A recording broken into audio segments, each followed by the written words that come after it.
자, 네 번째로 넘어갑니다. 아마 네 번째 하고 나면 끝나지 싶은데요. 자, 거시적 우리가 하려고 했었던 이야기니까요. 이 이야기 한번 다뤄보겠습니다.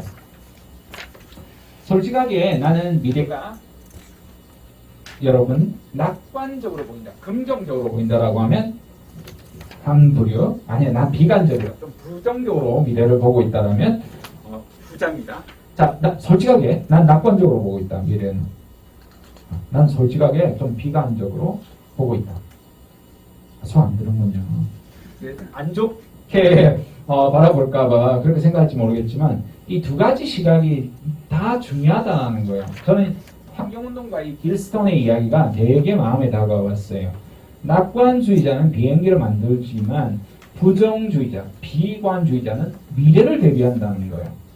그러니까 낙하산을 만든다는 거예요. 실제로 이게 미래를 대비하는데 너무나 중요한 거예요. 인생은 잘 나갈 때 그리고 행복할 때 문제가 없을 때 문제가 없어요. 근데 인생이 어려운 거는 시련과 역경과 어려움이 닥쳤을 때야. 안 그럴 수가 없어요. 사람이라는 것은 끝도 없이 여러 가지 삶의 과제와 역경에 마주칠 수밖에 없거든요. 그럴 때 온전한 자세가 있는 게 이게 이제 사실은 교사나 특히 부모가 줄 수 있는 거예요. 그랬을 때 일어설 힘이 있는 아이들은 믿음이 있는 거예요. 할 수 있다. 내가 나아갈 방향이 있다. 이게 회복 탄력성이에요. 이게 이제 주는 부모의 가장 큰 힘이거든요. 나갈 데가 없다. 아무도 나를 의지할 사람이 없다. 이러면 그걸로 이제 이 아이는 생을 마감해버릴 때도 있어요. 여러분, 세계 최초로 디지털 카메라를 개발하다가 출시하지 않고 했다가 파산한 기업 어디입니까? 소니. 소니도 일종의 한 파트였습니다. 소니. 네, 맞습니다. 코닥입니다. 여러분, 연배를 대충 보니까 다 필름 카메라 세대 같은데요. 어렸을 때 MT 가면 어떻습니까? 필름 한 통 가져오면 뒤지게 얻어맞죠. 욕하죠. 그것도 찍던 필름을 가지고 오는 애들이 있습니다. 그것도 36장도 아니고 24장. 그러면 우리 동기생이 100명이었거든요. 100명이 10장을 찍는 겁니다. 그러다가 얄팍하게 자기들 사진 몇 장 찍어놓으면 있으면 막 몰매 맞죠. 단체 사진 찍어야 되는데 너무나 마진이 많이 남았기 때문에 출시를 늦추다가 이스트만 코닥은 2001년도에 파산합니다. 여러분 사용하시는 스마트폰을 최초로 개발한 업체는 어디입니까? 애플? 애플은 이제 과실을 따먹었죠. 이래서 제가 혁신의 기술로 과실을 따먹어서 애플에 한 입 베어먹은 아는 필요군요. 소니? 소니? 일본 기업. 예, 노키아입니다. 맞습니다. 노키아입니다. 어렸을 때 우리 모토로라라는 아주 유명한 휴대폰. 그러니까 노키아는 우리가 제가 흔히 비교할 때 어떤 기업이냐고 하냐면 핀란드의 삼성전자 같은 기업인데요. 우리가 반에서 1등하기도 어렵잖아요. 전교에서 1등하기도 어렵죠. 우리가 가르치는 학생이 우리 시도에서 1등하면 너무 좋겠죠. 전국 1등하면 내가 졌어. 얼마나 좋겠습니까? 근데 전 세계 1등을 13년 한 기업이에요. 노키아가. 엄청나게 대단한 기업입니다. 저는 대학원에서 이제 경영학을 전공했는데요. 그럼 노키아가 마치 어리석어서 망한 어떤 케이스 스타디로 나오는 경우가 있어요. 천만의 말씀, 만만의 말씀입니다. 노키아는 최초로 스마트폰을 개발하고 전문가에게 의뢰를 합니다. 우리가 이런 걸 개발했는데 앞으로 어떻게 전략을 짜면 좋겠느냐 물어보는데요. 그게 뭐냐 이렇게 물어봅니다. 일종의 이게 전화기인데 컴퓨터 기능이 되는 거다. 간단하게 이야기하면 오케이, 우리가 분석해 줄게.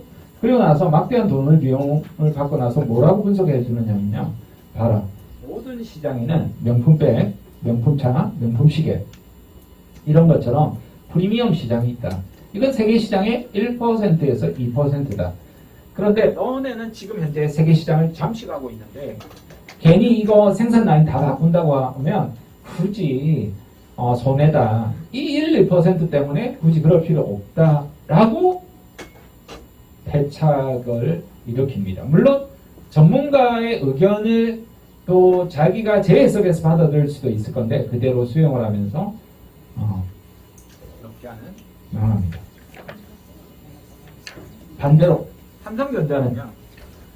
1970년대에 이제 반도체 사업을 모색합니다. 그때 똑같은 조건에서 미쓰비시 연구소에서 보고서를 내줍니다. 너네는 절대 반도체 사업을 하면 안 된다. 첫째, 이게 규모의 경제. 그러니까 30조 단위가 필요한데 그 돈을 너네들이 가질 수가 없고, 그리고 그걸 투자했다가 실패했을 때는 삼성전자가 아니라 그룹 전체가 날아갈 거다. 둘째, 기술력이 안 된다. 셋째, 기술력이 돼도 공급망이 너무나 내수시장이 협소하기 때문에 나갈 수가 없다. 하지 마라 라고 합니다. 근데 고 이건희 회장하고 고 이병철 회장이 과감하게 의사결정을 하면서 D램 시장에 지금 전 세계 1위를 하고 있죠. 1968년도, 지금 유가가 아마 올라서 지금 다들 알릴 겁니다. 2,000원짜리 이상의 이 경유와 휘발유를 넣으려니까 너무 이게 충격이었어요. 어렵죠. 한 3년? 5년 전에 우리 해운업이 안 좋았죠. 한 5년 정도 됐네요. 그때도 해운이 이게 배를 타려고 하면 장기 리스를 하거든요. 자동차도 리스를 요즘 많이 하잖아요. 이게 1,000억 단위가 넘어가는 거를 직접 돈 주고 사기엔 너무 리스크가 많은 거예요. 근데 유가가 그때 한참 내려갔을 땐 여러분 아시겠지만 20달러까지도 내려갔었고, 심지어 선물로는 마이너스까지 이제 내려간 적이 있었습니다. 장기 리스 계약을 해서 거기에서 이제 유가도 못 건지는 이런 상황에서 이제 폭망하게 되는데요. 그러다가 이제 중동 전쟁이 발발하기 전에 1960년대 그때는 유가가 굉장히 안정적이었습니다. 근데 한 20대 젊은 청년이 앞으로 유가가 폭등할 가능성이 있으니까 거기에 대비를 해야 됩니다 라고 이렇게 보고서를 올립니다. 이게 간단한 문제가 아니라 우리가 보험 들 때도 선회성 보험이 있고 저축성 보험이 있잖아요. 대체로 이제 저축성 보험을 많이 듭니다. 근데 이게 선회성 보험은 하나도 못 받는 거잖아요. 그런 것처럼 경쟁사에 비해서 유가가 이렇게 폭등하게 되면 계약 조건을 이제 변경을 요구하는 조건으로 요구한 거예요. 그러니까 이걸 이제 검토를 하게 된 거죠. 경영진을 무시하지 않고 만약에 실제로 유가가 폭등하면 어떻게 될 거냐. 시나리오를 보니까 망한다라고 나온 겁니다. 그러면 해보자 라고 해서 이 로얄 더치셀은 유일하게 계약 조건 변동을 하게 되면서 전 세계 2위 정유 회사로 도약하게 됩니다. 이게 비단 기업에만 벌어지는 문제냐 하면 그렇지 않다는 겁니다. 개인도 마찬가지로 똑같이 이런 변화의 상황에 직면하게 됩니다. 우리가 어렸을 때는 어떻게 생각합니까? 엄마처럼 아빠처럼 나도 나이 들어서 마음대로 쇼핑하고 마음대로 놀고 그런 일은 없습니다. 그죠? 나이 들수록 마음대로 못합니다. 마음대로 할 수 있는 것들이 제약이 생기잖아요. 플랜 A. 아이들은 항상 낙관적 시나리오를 펼칩니다. 그러다가 인생을 조금씩 알기 시작하면서 내가 서울대 가기에는 무리구나 이런 생각들을 하게 됩니다. 중학생만 되어도 내가 마음만 먹으면 갈 수 있어 이렇게 생각을 하죠. 마음 먹어도 안 되는 일이라는 것을 고등학교 때 압니다. 비관적 시나리오, 그러니까 내가 생각지도 않았던 훨씬 더 어려운 상황에 놓이는 경우도 있습니다. 스컹크의 생존 전략 들어보셨어요? 스컹크는 이제 아주 큰 동물들이나 위협적인 동물들이 나타나면 어떻게 합니까? 깜부를? 라고 우리가 생각하지만 보통 액체 분비물이라고 합니다. 발사하면 너무 더러워서 냄새가 다 피해간다라고 합니다. 근데 이 스컹크가 이제 멸종 위기에 이제 처하게 된 겁니다. 그 이유가 뭔가 봤더니 북리에 이제 아스팔트가 깔리면서 고속도로가 들어서는데 너무나 빠른 속도로 개놈으로 달려오는 그 동물 향해서 스컹크가 뻥 하니까 끼 하고 치이는 겁니다. 그러니까 과거의 방식을 고수하는 거예요. 이게 말도 안 된다 싶지만 과거에 있었던 방식을 그대로 이제 고수하다가 실제로 망하는 기업도 개인도 상당히 많다라는 겁니다. 자, 그럼 시대가 어떻게 바뀌고 있는가 바라볼 때요. 시간 관계상 한번 쭉 훑어보겠습니다. 인간이 사실 굶주림으로부터 벗어난 지도 몇천 년이 안 됐습니다. 개인적으로는 뭐 200년도 안 된 시절도 있었죠. 1, 200년도 안 됐었던. 그래서 인간이 유목민이잖아요. 끝도 없이 이제 따뜻한 곳을 향해서 먹이를 향해서 움직이다가 정착을 합니다. 이때부터 권력과 신분과 땅과 제도와 나라가 생기죠. 그러다가 이제 영국의 산업혁명 아시겠지만 이렇게 하면서 성실한 이때만 해도 데이비드 카퍼필드 소설을 보면 유복자들은 노동을 합니다. 실제로 레바논 아이가 했었던 영화 기억이 안 나네요. 9살짜리 아이가 부모를 소송을 하잖아요. 나를 왜 난? 맞아, 가버나움. 네. 그러니까 지옥이잖아요. 실제로 너무 충격적인 그게 있는 일이고 실제로 아프리카에서부터 난민은 아직도 노동을 하고 우리나라도 사실은 소파 방정환 선생님이 아이들이 너무 노동을 많이 해서 그걸 못하게 이런 식으로까지 하게 됩니다. 그러다가 정보혁명 아마 여러분과 제 세대가 살았던 시대인데요. 이때 말했던 스펙은 지금 말하는 스펙하고 다릅니다. 노랗게 있는 게 스펙인데요. 그러니까 고졸이냐 2년제냐 4년제냐 석사냐 박사냐 그러니까 너 돈 벌려면 잘 살려면 공부를 해야 돼. 이게 맞았어요. 되게 사이좋게 연봉도 20%씩 학력별로 차이가 있었던 거예요. 근데 지금은 정말 다릅니다. 연봉 차이가 학력이 아닌 이런 여러 가지 요인들이 발생이 됩니다. 그러다가 우리가 어떻습니까? 이때부터 이제 스펙 위주로 많이 채용했던 기업들이 바스켓을 우리가 원바스켓에 투자할 때도 다 담지 마라고 하잖아요.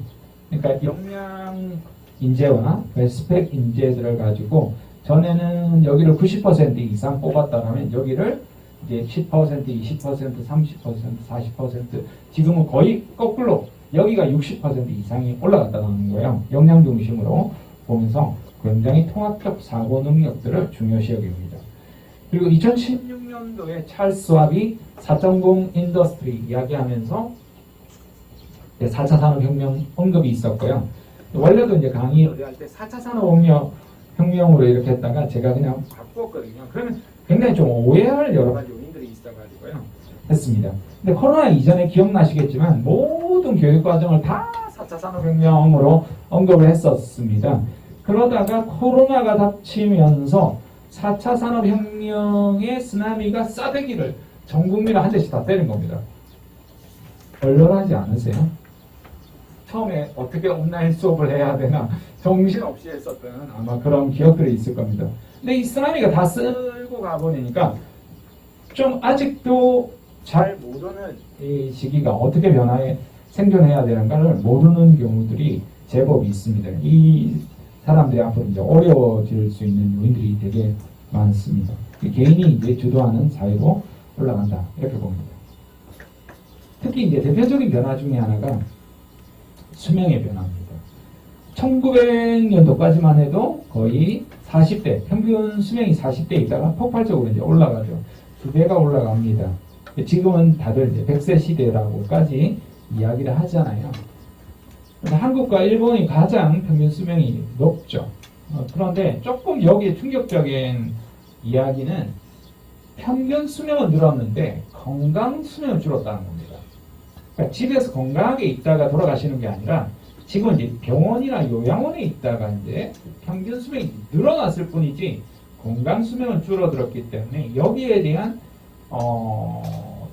조심하려고 하는 그런 부분들이 되게 많습니다. 당연히 이제 주변에 유치원이나 보육 시설들이 없어지고 있고 어른 돌봄 센터나 그런 이제 요양 시설들이 엄청나게 많이 들어선 걸 볼 수 있습니다. 피부로 바로 볼 수가 있고요. 당연히 그러니까 그쪽 관련 분야의 직업들이 굉장히 많이 들어섭니다. 그러니까 헬스나 건강이나 미용이나 그러니까 나이가 들어도 어떻게든 간에 젊어 보이고 싶어하는 안티에이징이라고 하잖아요. 이런 산업까지 계속해서 이제 폭발적으로 성장을 하는 것이 인구하고도 연결이 되어 있습니다. 이게 2016년도입니다. 그러니까 6년 전이니까요. 저는 4인 가구가 제일 많을 거라고 생각했습니다. 근데 이때부터 이미 1인 가구가 가장 많은 가구를 차지하고 있습니다. 이 1인 가구가 얼마나 많으냐면요. 앞으로 이제 2045년도가 되면 800만 가구가 이렇게 될 거다라고 예측을 했는데요. 지난해 이제 기사를 보면 여기까지도 이렇게 돼 있죠. 지난해 기사입니다. 지난해 2021년도 기사를 보면 물론 이건 통계상에 조금 오차가 있습니다. 하지만 주민등록상의 1인 가구가 이미 900만이 됐다. 왜냐하면 이거는 가구 수의 일정 부분에 제한이 있기 때문에 완벽한 1인 가구는 아니에요. 등록만 되어 있기 때문에. 그래도 2045년도를 이미 바라볼 때 추월할 정도로 1인 가구가 폭발적으로 늘어나고 있다는 겁니다. 그래서 김난도 교수가 매년 트렌드 코리아 책 시리즈를 내잖아요. 이게 10월 달에 나오거든요. 그게 보면 올해 모든 트렌드에 파급력을 미치는 것 중에 하나가 나노 사회 트렌드입니다. 그러니까 가족 내에서도 각자가 무엇을 하고 있는지 서로 잘 모르는 이런 부분이 있죠. 그러니까 각자가 미세한 트렌드가 이제 일어나는 거예요. 이 미세한 트렌드가 굉장히 세분화되어서 특화되어서 모든 부분에 영향을 끼칩니다. 여기에서 오는 모래알처럼 모든 사람들이 흩어지고 있는 현상들을 나노사의 현상이다 이야기를 했습니다. 세 번째가 이제 경제 환경인데요. 우리나라가 1953년도 처음으로 이제 GDP를 측정을 했을 때 67달러. 그런데 2017년도에 이미 3만 불을 넘어갑니다. 제가 학창 시절에 살던 1980년대는 다들 꼭 그렇게 많이 가난했던 시절은 아니었는데요. 저는 좀 특히 못 살아가지고 버려진 버스에서 무허가주택에서 살았거든요. 그래서 중학교 3학년 때까지 제 별명이 버스집 아이였거든요. 그러니까 화장실도 저희는 소장농이어서 한 4,000평 밭이 되면 바깥에 있는 거예요. 밤에도 무서워가지고 저는 무서움은 별로 없는 편인데요. 우리 형이 무서워서 맨날 갈 때마다 밤에 가서 이렇게 큰 형을 데리고 갔었던 그런 기억이 있습니다. 그러니까 늘 가난이 일상이었던 그런 시절들이 확 다 바뀌어버린 거죠. 트럼프가 이제 재임 때 우리나라 이제 국방비 올려달라고 하면서 뭐라고 했습니까? 한국같이 잘 사는 나라가 왜 국방비를 이렇게 안 주려고 하는지 모르겠다. 이런 이야기 했었잖아요. 한국 같은 선진국이라고 했거든요. 그때 전 국민이 트럼프야, 우린 선진국이 아니야. 다들 그랬습니다. 우리나라 선진국 맞습니다. 선진국 맞습니다. 선진국에 초입에 들어가 있습니다. 물론 여러 가지 논란이 있지만 초입입니다. 초입에 있고 여기에서 밀려서 남미의 아르헨티나나 브라질처럼 오히려 추락할 수도 있고 당연히 더 올라갈 수도 있고 여러 가지 이제 기로에 있어서 그래서 향후 5년이 가장 중요하다 이런 이야기를 제가 드리는 겁니다. 한국의 위상은 이미 많이 달라져 있고요. 그에 대한 부분을 우리가 이제 어떻게 갈 것인가 또 고민해봐야겠죠. 이게 10년 전 위상입니다. 10년 전에 우리나라 이제 경제 성장률을 예측하는데요. 2030년도가 되면 경제 성장률이 2%로 떨어질 거라는 겁니다. 아시겠지만 코로나가 아니어도 1%까지 떨어질 거다라는 예측이 있었거든요. 그러니까 그만큼 이제 문제는 1% 문제가 아니에요. 모든 선진국은 저성장입니다. 문제는 이제 속도예요. 속도가 너무 빨리 내려가니까 위험한 거예요. 자전거도 페달 안 밟아서 좋다라고 마구 내려가면요. 큰일 납니다. 저 군대에서 그러다가 거의 뼈 부러질 뻔했습니다. 공짜라고 막 내려왔다가 제일 마지막에 커브 트는데 누가 모래를 다 깔아놔가지고 그대로 뭐 자전거 두투막 나고 피투성이 돼가지고 왔었거든요. 공짜 좋아하면 안 됩니다. 그다음부터 절대 뭐든지 공짜는 안 하려고 합니다. 한 번도 겪어보지 못한 이제 마이너스 성장을 이제 겪게 되는 거예요. 지금 전 세계가 그렇고 어제 다큐멘터리 보니까 너무 충격적이더라고요. 이제는 우크라이나 사태 때문에 코로나 끝물에 닥친 우크라이나 사태 때문에 전 세계 이제 무역 질서가 이제 바뀌는데 그러니까 미소 냉전과 다른 그러면서 또 편가르기 하면서 각자 도생활하면서 이 무역 질서가 다 파괴되는 거예요. 쓸데없는 요소수나 예를 들어서 아무것도 아닌 것 같은 거에 이제 비용을 엄청나게 들여야 되고 서로가 이제 다 손해를 볼 수밖에 없는 구조에 지금 산업 구조가 되고 있어가지고 여기에 오는 딜레마들이 엄청나게 지금 미국부터 해서 여급 파급 역가가 이제 우리 한국까지도 이미 들어와 있죠. 그다음 5번째가 자연환경의 변화입니다.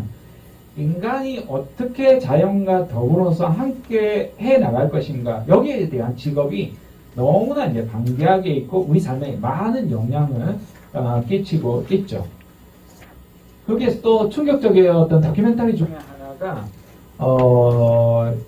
이 지구상에 몸의 허파 같은 공간이 브라질의 아마존이라고 하더라고요. 여기서 산소를 엄청나게 이제 배출해 주는데요.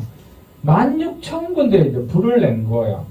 이게 뭐냐면 사실상 국가가 주도적으로 불을 낸 거예요. 그래 놓고 안 냈다라고 이제 말하는 거죠. 왜냐하면 개간을 해야 되는데 이 나무도 팔 수도 있지만 그게 이제 더 힘든 거예요. 그래서 나무를 아예 다 불태워버리고 뭘 하느냐면 소사료로 만드는 거예요. 소고기 사료를 만들기 위해서 옥수수 공장을 만드는 거예요. 그래서 이게 또 이산화탄소 배출하는데 문제가 있고, 여기에서 이제 서식하지 못했던 이제 동물들이, 박쥐들이 이 인간의 서식지로 이제 오게 되면서 이제 이런 사단들이 이제 벌어지기 시작했다, 이런 이야기들을 하는데, 깜짝 놀랐습니다. 현재 코로나 바이러스 감염증 많이 줄어들었다. 우리 좀 마음이 한 부분도 있지만, 그럼에도 불구하고 5억 명 이상이 감염이 되고 믿기지 않는 숫자지만 628만 명이 전 세계에 사망자가 있다, 이렇게 봅니다. 그 중에서도 충격적인 것 중에 하나가 이 프랑스가 네 번째인데요. 여기 보시면 인구가 2,900만 명, 그 다음 사망자 무엇보다 145만 명입니다. 그죠? 114만 5천 명. 그러니까 우리나라보다 엄청나게 큰 나라 같지만 별로 안 큽니다.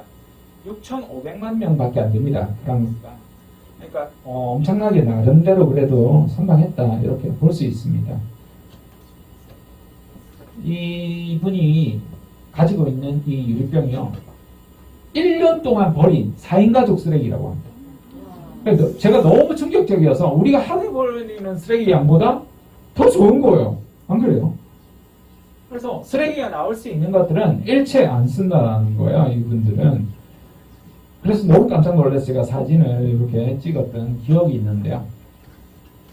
툰베리, 여러분 아주 유명하잖아요. 이 친구도 보니까 벌써 20살이 넘었더라고요.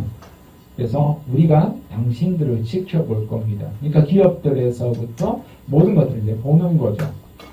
그래서 환경이라는 게 지금은 이제 70억 모든 인구의 필수 과제물이 된 거예요. 그래서 어떻게 좀 쉽게, 너무 어렵지 않게, 그리고 또 힙하게. 그래서 요즘은 인스타에도 젊은 친구들을 보면 플로깅이라는 단어가 있는데요. 아시겠지만 조깅하면서 쓰레기를 줍는 거예요. 저도 조깅하면서, 이제 조깅은 아니고 산책하면서 강아지 산책하는 거 어차피 대소변부터 제가 다 줍습니다. 다른 거 흘려놓은 거 있으면 줍고 그런 일도 하거든요. 그러면 그런 것도 올리는 젊은 친구들은 되게 많이 합니다. 그리고 친환경 이런 부분이 있죠. 실제로 그래서 이제 기업들도 이제 바꿉니다. 어떻게 우리가 필환경을 하고 있는지. 그리고 라벨 하나 찍는 것도 얼마나 어렵습니까? 그거 하나하나. 근데 그걸 무라벨 에코시스템하고 옷도 전부 다 친환경 플라스틱, 폐제품 이런 걸로 만든 걸로 이제 기업들이 바꾸고, 그러면 이제 그런 기업들에 대해서 우리가 이제 호의를 표하는 거예요. 이것을 가지고 우리 아시겠지만 ESG 경영이라고 해서 기업들이 환경에 신경을 쓰고 있느냐, 사회 이슈. 그러니까 지금 제가 업체 같은 게 지금 논란이 굉장히 많죠. 20대들에 대한 노동 착취 이런 것들이 이제 오히려 직격탄을 날리는 거예요. 그러면 안 하겠다. 한 유업 업체도 여러분 아시죠? 그 유업 안 먹겠다 이렇게 사람들이 하고, 실제로 저도 손이 이제 안 가게 되는 거예요, 한 번씩. 그러면 여러분이 정말 또 반대로 잘하는 기업들은 돈맛을 보여주겠다 이러면서 가잖아요. 반대로 기업들이. 오토기 같은 업체가 대표 기업들이죠. 저도 이제 장을 제가 많이 보다 보니까 보면 웬만하면 오토기 쪽에 뭐든지 손이 가더라고요. 가는 부분들이. 실제로 라면 시장도 오토기가 2위로 올라가 있거든요. 모든 부분에서 이런 지배구조 이슈 이런 것들도 너무나 중요해지고, 특히 이제 어릴수록 여러분 보면 굉장히 강직하고 착하게 모든 규칙들을 지키기를 원합니다. 그래서 그런 부분들을 볼 수 있습니다. 그래서 너무 지겹도록 많이 들어보셨을 건데요. 원래 before Christ, after Christ인데 지금은 코로나가 모든 걸 바꿨다. 이런 이야기를 합니다. 정말 지긋지긋한 이런 마음도 있지만 이제 종식을 향해서 나아가고 있다고 봅니다. 유럽의 대암흑기 흑사병 이 인구의 3분의 1이 사망한 이 시기에도 끝나고 나면 어떻습니까? 이탈리아 피렌체를 통해서 르네상스가 부활합니다. 신분제도에서부터 모든 아름다운 문명들이 화려하게 불타오르죠.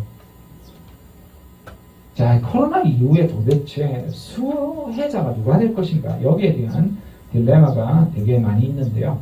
코로나가 끝나도 안 바뀔 가능성이 있습니다. 오히려 더 빈부격차에서부터 오히려 더 준비하지 못한 사람들은 더 어려운 환경에 놓을 수가 있고 국가도 마찬가지입니다. 이제는 국가별로도 아주 현격하게 더 차이들이 벌어질 가능성이 높습니다. 여기에 대비를 우리가 어떻게 하느냐가 중요한 부분이 있다. 이렇게 볼 수 있겠습니다. 자, 마지막으로 뒤에 이제 있긴 하지만 요거로 해야 될 것 같아요. 우리가 매슬로우의 5단계 욕구 많이 들어보셨잖아요. 우리가 어렸을 때는 생리적 욕구 여기에 우리 당연히 해결이 다 되어 있고요. 안전에 대한 욕구, 우리가 아주 어렸을 때 초등학교, 중학교, 고등학교, 사실 대학교 때만 해도 여자가 10시나 12시 이렇게 넘으면 부모님이 안 된다. 이런 분들이 계셨거든요. 근데 한국이 어느 나라보다도 가장 안전한 사회 중에 하나로 지금은 바뀌어 있죠. 그러니까 지금 세대는 어떻냐면요. 이런 욕구가 없어요. 기본적으로 자아실현 욕구가 있어요. 바로 거의 다. 그러니까 소속, 인정, 제대로 내 걸 하고 싶다. 그러니까 4차 산업혁명이라는 게 복잡하게 여러 가지 스팀 교육이나 이런 걸 다 뛰어넘었어요. 그러니까 내가 좋아하는 걸 하면서 즐길 수 있는 시대예요. 말도 안 된다 생각할지 모르겠지만 그래서 이걸 5년을 잘 견디고 나면 정말 한국적인 부분뿐만 아니라 존경받으면서 내가 좋아하는 일 그리고 어떤 하나가 아니라 멀티잡으로 다양하게 이동을 하면서 할 수 있는 그런 시대가 열릴 거다라는 겁니다. 요거 사진 꼭 찍어 두십시오. 그래서 학생들하고 토론이나 이런 거 발표 수업할 때 산업 환경이 어떻게 바뀌고 있는지 처음에 이제 아까 우리가 진로에 대해서 중요한 거 이야기했다면 세상살이에서 가장 중요한 변화들 그런 게 뭐가 있을까 알아보는 거죠. 그 다음 수명의 변화, 지금처럼 자연환경의 변화, 고용환경 이런 것도 변화하거든요. 그 다음에 교육환경, 그 다음에 취업환경, 채용환경, 직업세계 환경, 디자인 환경, 주택환경 이런 것들이 항상 어떤 특징이 있는지 우리를 둘러싼 변화들이 어떤 영향을 우리한테 끼치고 있는지 어떻게 우리가 대처해야 되는지 그 속에서 성장한 기업은 어디가 있는지 우리가 어떻게 기회를 찾을 수 있는지를 알아봐야 된다는 겁니다. 제 제자 중에 엄청나게 돈들어진 어느 청년 사업가가 있는데요. 이 친구가 코로나 딱 닥쳤을 때 우리 마스크 대란이 있었잖아요. 그래가지고 이 친구가 마스크 업체를 다 찾아가 봤대요. 6군데를 찾아가 봤는데 마스크 재질이 다 다르다는 거예요. 저는 KF94가 계속 신었는데 이것도 KF94예요. 천처럼 보이지만 그러니까 너무 다르다는 거예요. 생산 방식도 너무 다 다르고 6군데가 다 다른데 공통점이 하나가 있더래요. 그게 뭐냐면 이게 아무것도 아닌 것 같지만 이 본드가 아무거나 붙인 게 아니에요. 오공본드라는 걸로 붙인대요. 그래서 오공본드 회사에 주식을 샀대요. 몇 배 올랐대요. 그러니까 우리가 어디가 돈을 벌고 있고 어디가 기회를 얻고 있는가 이런 것들을 끝도 없이 이제 우리가 봐야 되고 그 속에서 우리가 찾아갈 수 있다는 겁니다. 자, 오늘 강의 제가 들어도 좋죠. 제가 잠시만 제 엉덩이를 우리 선생님 고등학교 때 선생님처럼 보이시죠? 지금 200장 넘어가 있습니다. 물론 제 이름만 검색해도 유튜브가 나오지만 유튜브 주소 알려드리려고 아닙니다. 제 연락처도 요즘 청년들이 1분 이내에 전화번호 다 금방 검색해가지고 알더라고요. 그래서 하고 전화번호는 010-7570-2022 그래서 여러분 개인적으로 또 궁금하신 거나 이런 것들이 있으시면 언제든지 문의 주시면 제가 답변 다 드리도록 하겠습니다. 식사 시간이 다가와가지고요. 개인적으로 질문을 받도록 하겠습니다. 그러면 아주 또 진사를 빠졌어요. 여기까지만 하겠습니다.